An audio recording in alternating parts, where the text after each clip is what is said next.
Okay. GTA. GTA. While I wait for this, I'm gonna teach my Sunghoon how to do multiplication.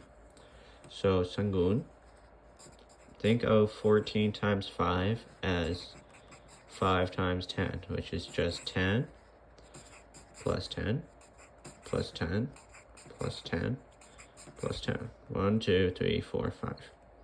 Now these are all zeros, so they have a 0. Now it's just 1 plus 1 plus 1 plus 1 plus 1, which is 5, because you have 5 ones. And then you have 14 times, or you have 4, I guess, because we took the 10. So you have 4 times 5. 4. Actually, it would be easy to do this. Or if you actually know how to do math, you could say it's 2 times 10, because you divide this by 2 times this by 2. That's called the double and a half. That is the method I created when I was in 3rd grade. So it's a bit surprising you don't know how to do multiplication. So yeah, it's just 50 plus 20, which equals 70. So the double and a half thing is really easy. Yeah, I'll give you another example. If you do something like, let's keep using 5 because it's probably the easiest. 5 times 8, you can say is 10 times 4, because half it multiplied by 2, or double it. And then you can do it again. You have 20 times 2, because half, double. And you can only do this with an even, and I guess you could do it with 2 even. So you could do like 4 times 2, and it's 8 times 1. But I like doing it with odd and even, which just helps me more. Yeah, so 5 times 8 turns into 10 times 4, and then 20 times 4, because this is doubled, this is half. And then you can do it again, because you have an odd number, or an even. So then you can do that, and you have that. So you can't do it with a prime number, which is like 1, 3, 5, 7, 11, 13, 17, 19, and those numbers, okay?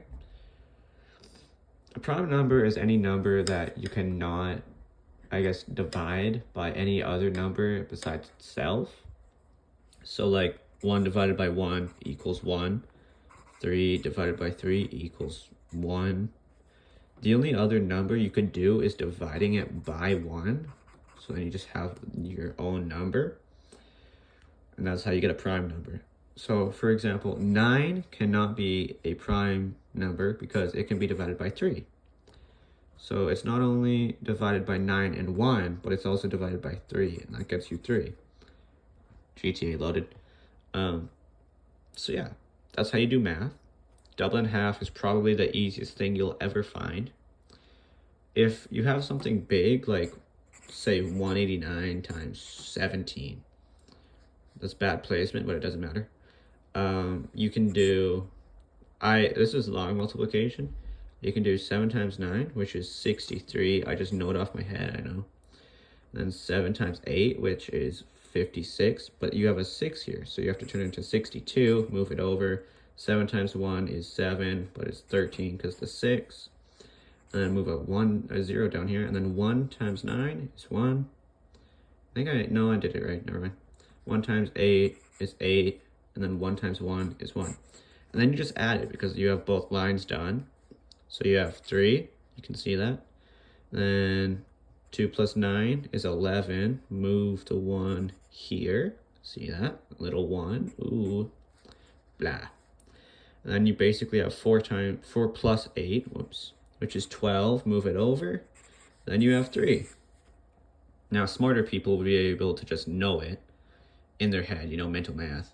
But it's a lot easier to just write it down and figure it out. And that's how you do long multiplication. You're welcome, Sunghoon.